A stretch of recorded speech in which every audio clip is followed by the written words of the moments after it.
Hello, Mama. I'm here. I'm here, ready to go. So's Aaron. We're ready to talk about everything Maple Leaf, whether it be the Maple Leafs, whether it be players who play with the Maple Leaf emblazoned wherever, and also teams that play in Canada that might not all be Canadian players, but still. That's who interests us. That's what we talk about. And Aaron, how's your day going? Day's been going all right. It hasn't exactly been the driest of days, but other than that, it's been pretty decent. I was out in the convertible in I'm the kind of rain. jealous. In the rain. Started raining. Now, the nice thing about a convertible is if you're moving and the faster you're moving, no water gets in the car, even though you have the roof down. So you cut into that. It's like I guess we learned in physics, just because you get from point A to point B faster, if the rainfall is consistent, it doesn't matter how fast you get there because the faster you go, the more of the rain you hit. It's sort of a geometry topic, sort of, kind of. But anyway, because of the windshield, the water goes right over your head, and you're cutting through the water, and you don't get wet till you stop, and then you get soaked because it rained really hard. It was funny. I had the roof down. I could hardly see through the windshield, and I had the roof down. So it was a funny experience. Bev and I really enjoyed it. How about you? Anything fun happened to you today? No, everything. Put it this way: nothing caught on fire, nobody died. So I think that on the whole, it was a pretty decent day. Oh, okay. Well, on a better note, let's talk about a team that you're hoping will be on fire. And you don't mean literally, you mean figuratively, and that is the Toronto Maple Leafs. But one of the issues they're going to have to deal with are challenging contracts. Talk to us about them. So, as everybody who's following this channel knows, the Leafs have taken on quite a few different contracts for their bottom six. Uh, you know, uh, there's aggressive free agency acquisitions, trades, even Gavin McKenna's entry level contract that he signed on the final day of development camp on July 3rd. Um, some contracts are better than others. As it currently stands, the Maple Leafs are currently $2.75 million over the cap. Now, they're allowed to be 10% over the cap as it currently stands. So they've got another $8 million that they can, or $7.25 million they can add to their cap before they've hit the absolute ceiling. But they do need to make sure that they're under that and compliant by the time the season starts. There are three pretty challenging contracts on the Maple Leafs roster going into this season. One of them is Dakota Joshua's. Now, he's got 2 years left on a 4-year deal that he originally signed with the Canucks in June of 2024. His $3.25 million cap hit became the Maple Leafs' responsibility when he was traded to Toronto for a 2028 fourth-round draft pick last offseason. The main issue with this deal is that Joshua hasn't played up to the standards of his salary and has been moving down the lines as a result. Even with the cap rising, it's not ideal to have a player earning above $3 million as a fourth liner unless they provide another dimension to their game, and that's kind of rare around this league. I know Dakota had his own issues when it came to remaining in the lineup due to injuries and whatnot, but his play is going to certainly have to improve this year if he wants to stick around. The second really challenging contract that the Leafs have is the perennial millstone that they've been trying to shift for the past few seasons, and that's Morgan Riley. Um, it's $7.5 million. You expect a little bit more. I mean, he does log important minutes. He's averaging the second most on the team at 21 minutes and 8 seconds at 25-26, and 21 minutes and 23 seconds at 24-25. I mean, he's a top four defenseman on most teams in the NHL, despite only notching 36 points in 78 games. The issue is not really his salary. The issue is whether or not he needs a change in scenery. The length of his deal and his no movement clause might be what scares potential trade partners away, or at least from providing a sufficient return. He's got 4 more years left on his deal, which will take him to the age of 36.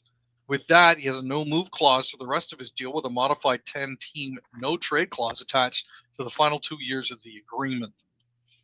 And now the third player is somebody that we picked up for 4.25 per season. That is Colton Sissons, the former National Predator and Vegas Golden Knight player. For the Maple Leafs, Sissons' contract isn't all that backbreaking, just like much of the rosters are, thanks to the salary cap. However, his cap hit is a little high considering the stature of the player that he is.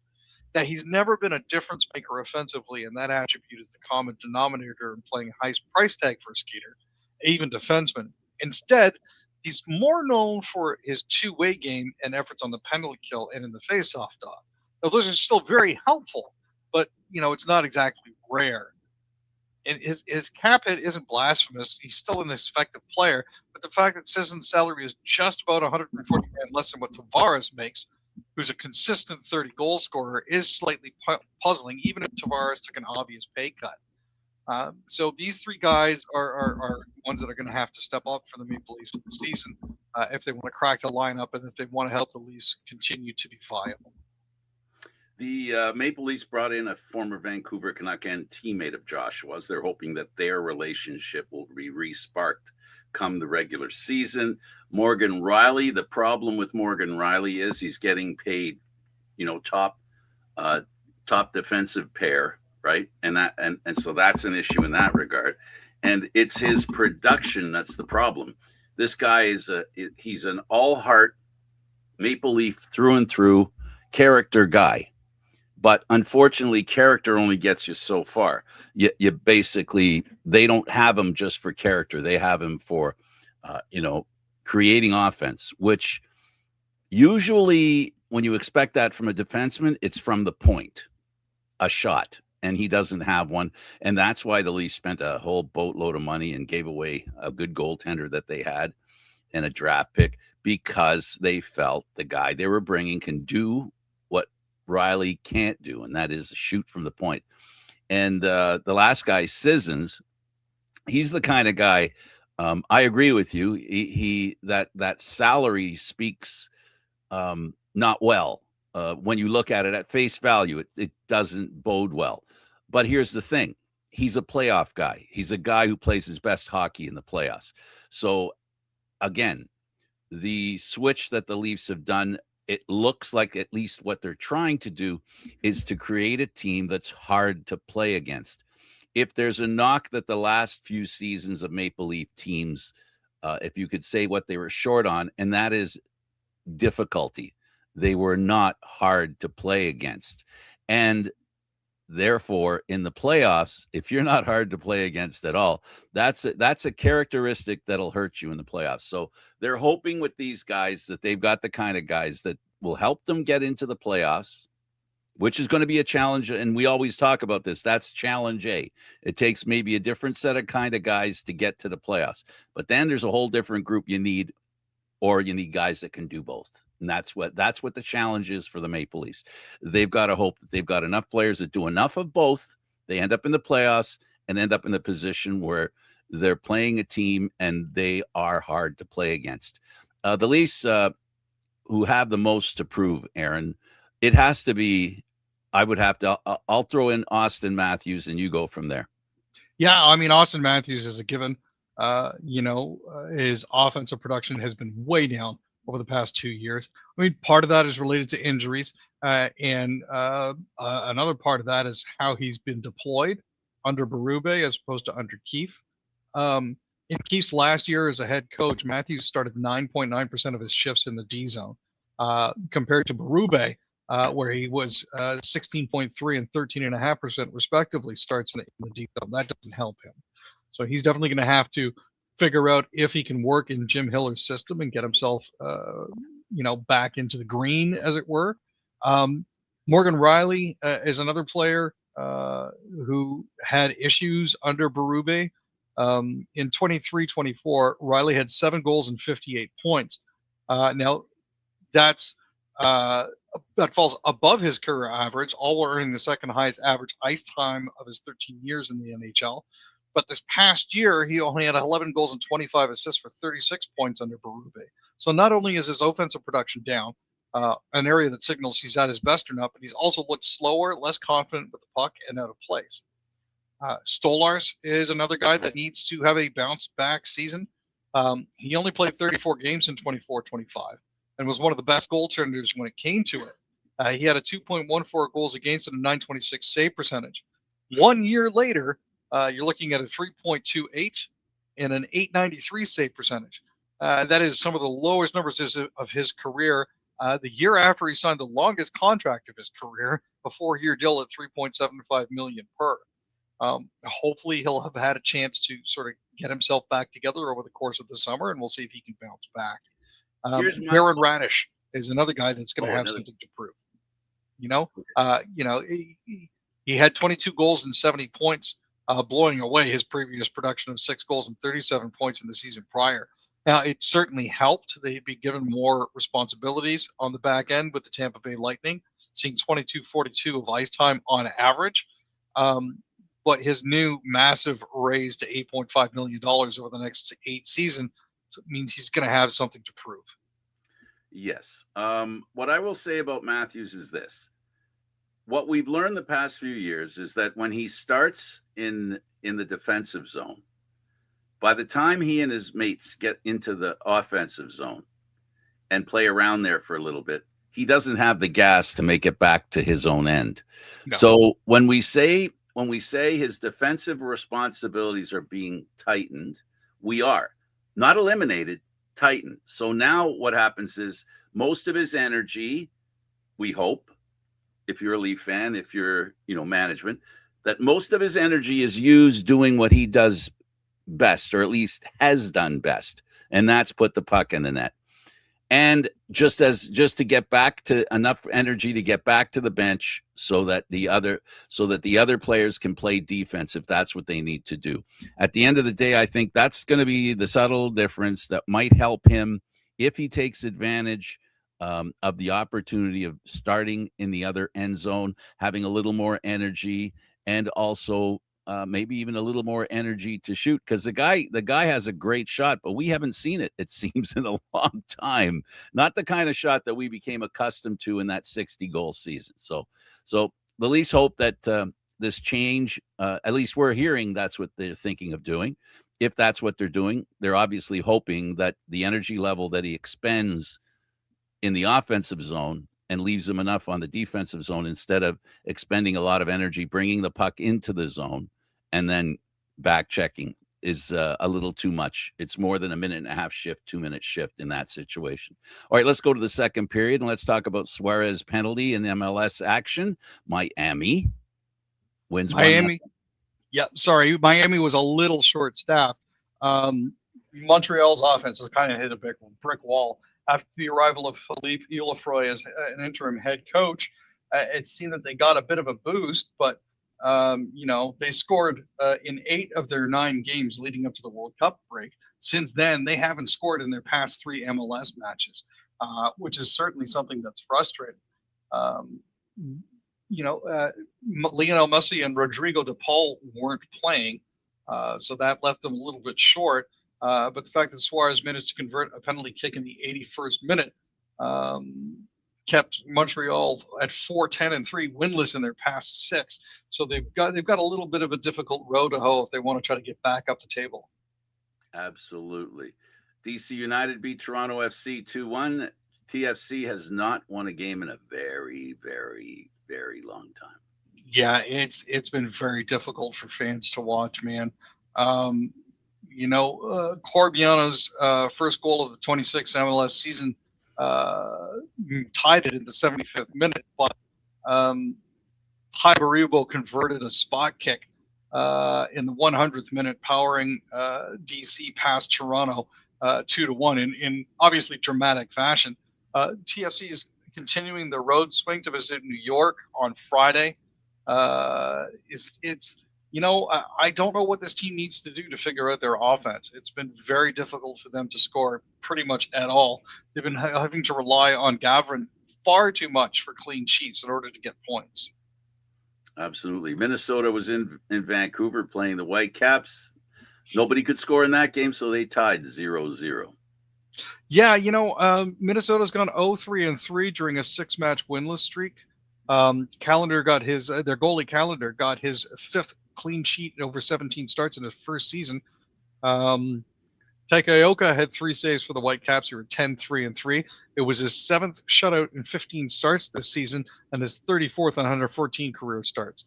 Vancouver has outscored Minnesota 9-1 in 2 wins last season and leads the all-time series 7-6-6. But Minnesota hasn't won since May 2nd when they beat the Columbus Crew. The Alouettes were visited by the Ticats. They won 31-18 in a game that the Ticats could have easily won in the final minutes, and a little Argoitis kicked in. Yeah, Montreal was down 18-17, less than 3 minutes left.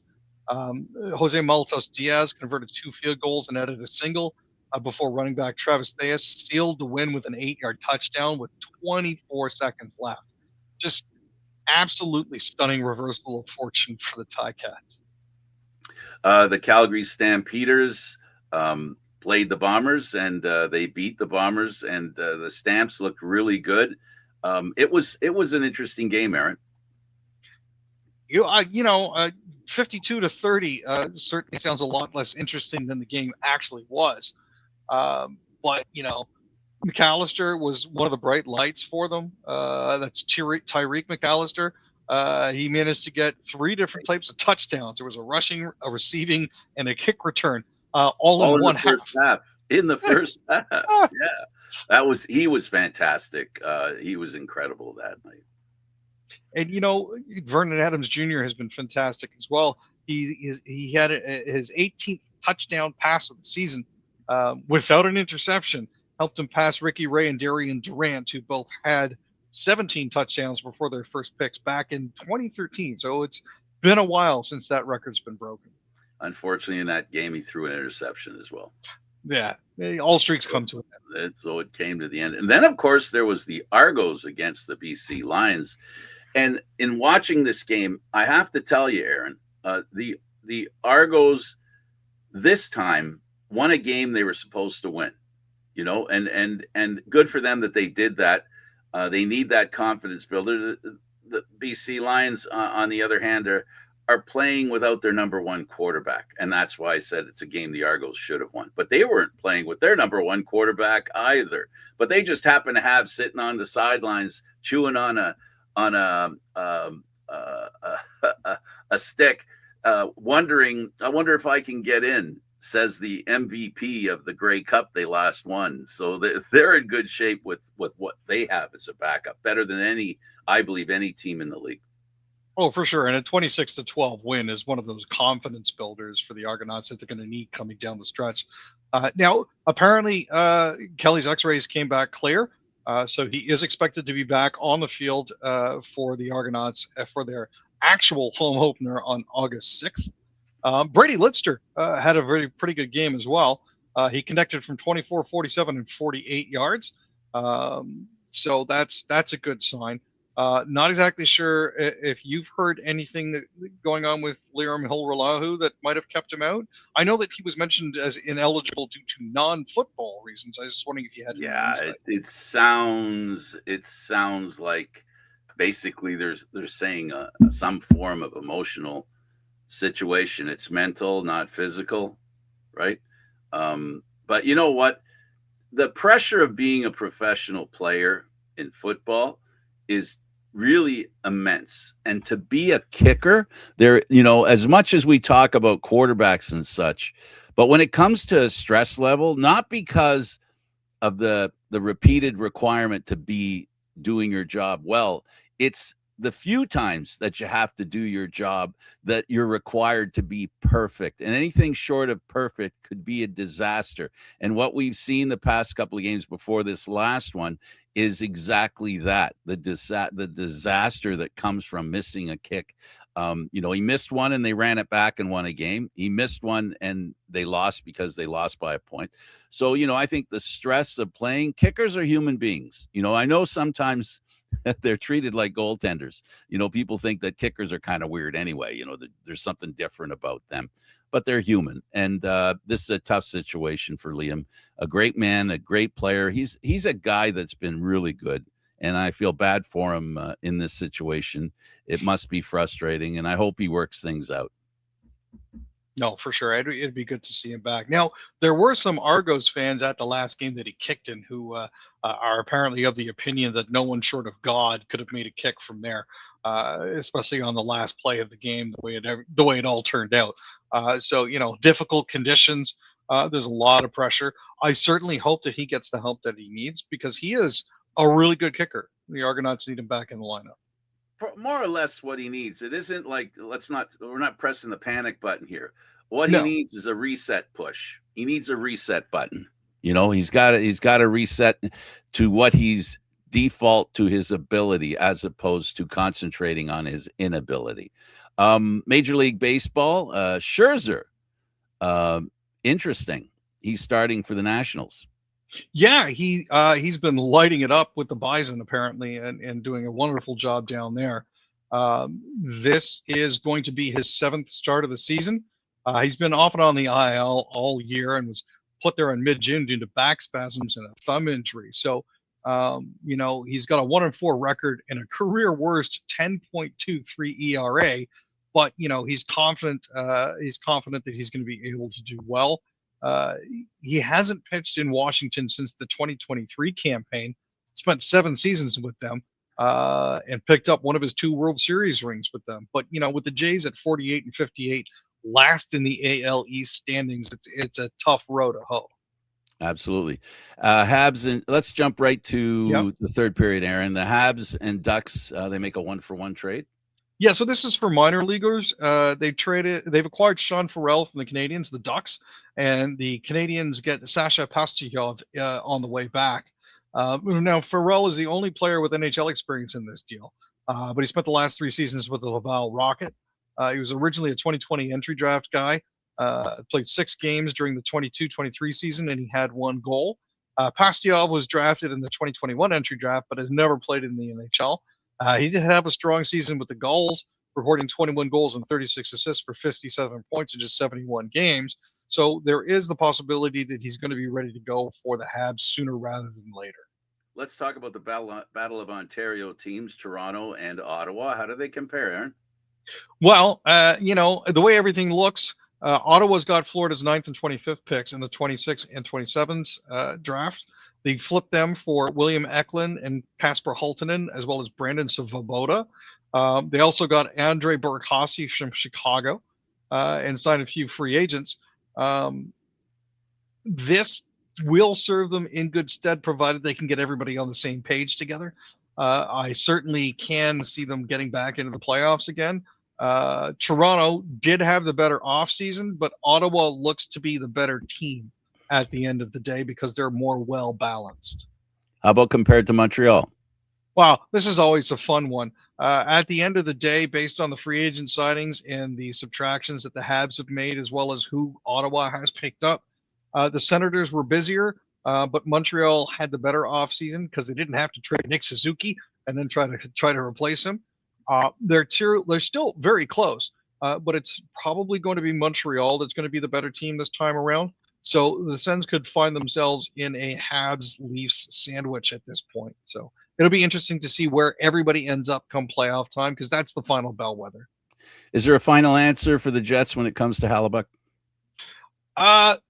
They're listening to offers. The number of teams that would be genuinely pursuing him at this point has probably dwindled.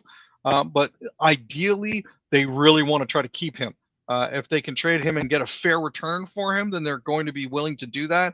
But here's the thing. I think they would rather keep him. They need to solve that in the next couple of months. Otherwise, starting the season with a disgruntled goalie is going to be difficult. Speaking of goalies, tell me about the Flames rookie prospect in net. So Yegorov has taken a big step towards getting himself in there. He's always dreamed of playing in the NHL. Now he arrives here after having spent 4 seasons in the KHL, sharpening everything up. The fact that he has been assigned, has been basically picked up by them. They've got his rights, and he's going to be playing with the Calgary Dinos. Means that he'll be close enough that if they want to get him reps with the Wranglers, he's that much closer. Absolutely. Let's talk about the Canucks. And, well, they've got a guy who's a pretty good player, came from Montreal. So this seems like this NHL roundup here is all about Montreal in one way or another. Yeah. Gallagher, tell me about Gallagher and him joining the Canucks. So here's the thing. Everybody's anticipating Brendan coming back for one last kick at the can. The unfortunate thing is he might not actually have a chance to play against his old team this season, mainly because the trade deadline is 3 days before Vancouver's supposed to play the Canadiens. So he may not be a part of the team at all by that point, which means he could potentially miss it. But the good news is he could potentially be there when Carey Price gets inducted into the Hockey Hall of Fame. So there's that. Yeah. All right. Well, any final comments on the news? Anything you want to? No, at the end of the day, it's been an interesting, silly season. Also, just as a side note, the Bahrain Grand Prix for our F1 fans has been scheduled for October because of the fact that it was originally canceled due to all that stuff going on in the Middle East. It's now going to be in Malaysia. So good news there. You don't lose that race. We still have to see if they're going to make up the other one this year, too. So it's going from the Mideast to the Far East. Exactly. Well, either way, it's East. Exactly. Well, listen, Aaron, thanks for doing this. I really appreciate you. And we'll see you on Friday. Thanks for doing this. He's Aaron William Freeland. I'm Candid Frank Stanishi. Thank you for watching, everyone. We'll see you next.